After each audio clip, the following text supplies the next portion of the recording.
Então vamos aqui para o capítulo 1 e 2, fazendo o resumo e destacando os principais pontos para o estudo. O capítulo 1 começa com Filomeno descrevendo uma experiência que ele teve de uma palestra, um discurso do Bezerra de Menezes, o famoso espírito que é bem conhecido entre nós.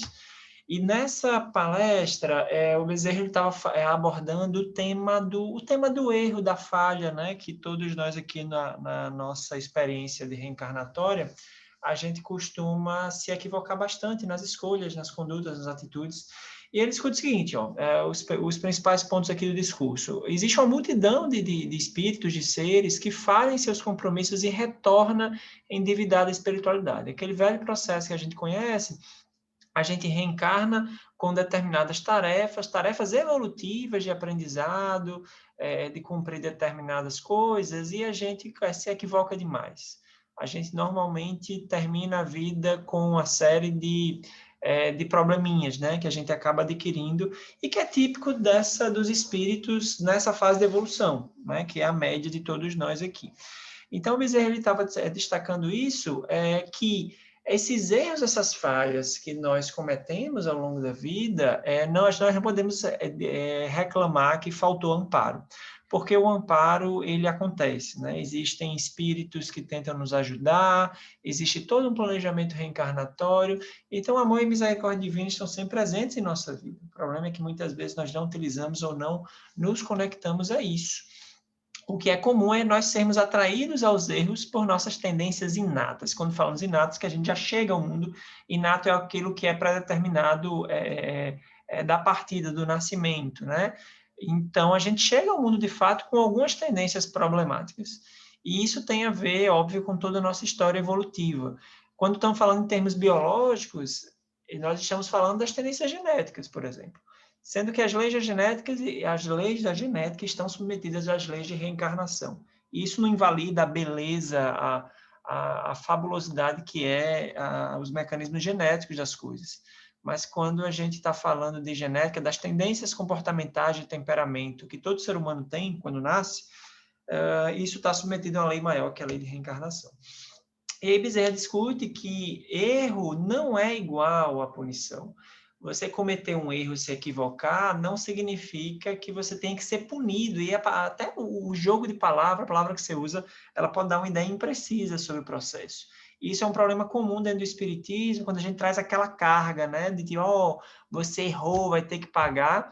E sem perceber, a gente está se ligando a uma tradição muito antiga, que a gente também viveu, que é aquela coisa do olho por olho, dente por dente. E não é assim, Bezerra fala que o erro, na verdade, ele pede reparação. E reparação é muito diferente de punição. Diferente em termos de propósito, a forma como você enxerga uma determinada dificuldade, se você enxerga aquilo como uma punição, um castigo, e você enxerga como uma reparação, isso torna a coisa bem diferente. Aí Bezerra comenta também, né, que assim o criminoso terrestre, e aqui nesse momento ele até fala de fato assim dos nossos irmãos, né, que cometem de fato delitos, que cometem erros graves, né, danos mais graves a uma outra pessoa. Esses indivíduos eles precisam de compaixão. Isso está dentro da lei divina. E as leis humanas, ele comenta que as leis humanas avançam ao longo do tempo para um olhar mais fraterno com o criminoso. Veja que aqui a gente entra numa seara muito polêmica, que até é terra de briga, de briga política até, que é a coisa dos direitos humanos, né? Como é que a gente deve tratar um indivíduo que comete um crime? Qual é a forma de tratá-lo? E assim, é muito claro nas obras espíritas, desde o princípio, desde as obras de Kardec, quando a gente fala do ensinamento dos espíritos, e mais importante ainda, quando a gente olha para o Evangelho de Jesus, que é a nossa grande base de lei, de ética moral, que sim, a gente precisa ter um olhar fraterno para o criminoso. Mas olhar fraterno não significa ser permissivo, não significa deixar as pessoas cometerem crimes, mas significa não querer fazer justiça com as próprias mãos, né? Não querer castigar o indivíduo no sentido, agora você vai sofrer, eu vou lhe matar, eu vou lhe torturar. Então, assim, isso não é coerente com as leis divinas.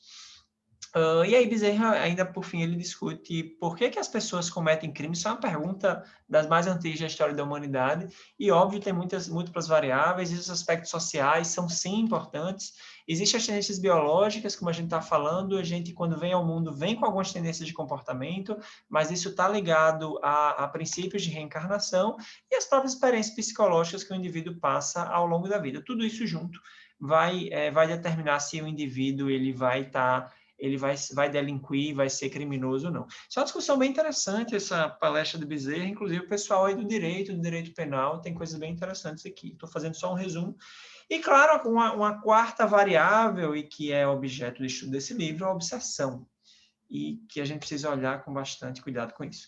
Esse é o capítulo 1, o Filomeno, ele resume essa palestra, e não é à toa, não é aleatório, porque todo o livro ele vai falar um pouco disso, vai falar de obsessão, a obsessão fala dessa relação, erro versus punição, erros versus reparação, lê a famosa lei de causa e efeito. Esse é o capítulo 1.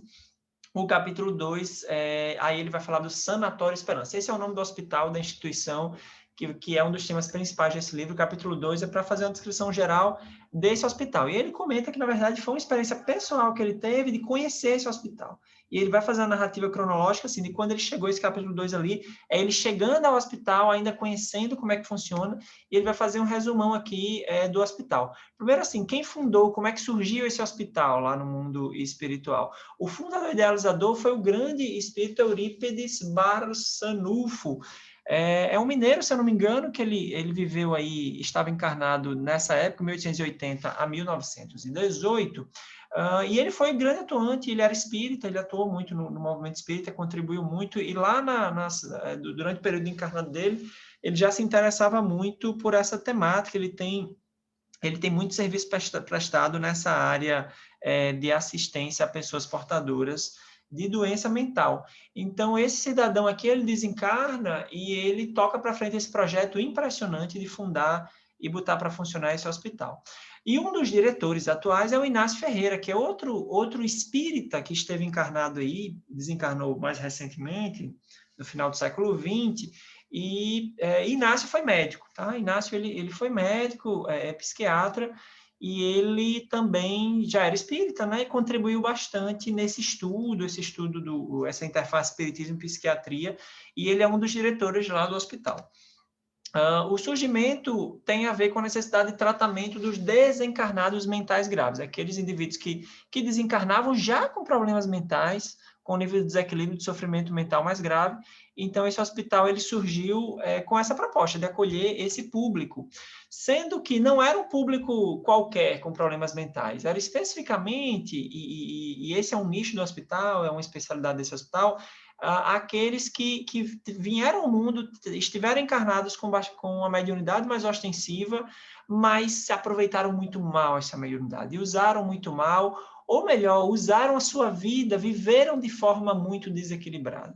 Então, muitos vieram com mediunidade, tiveram uma vida aí centrada nas paixões, e bem distante do que um médium, de como um médium deve ser, né? O médium ele tem que ter um cuidado redobrado em relação à vida dele.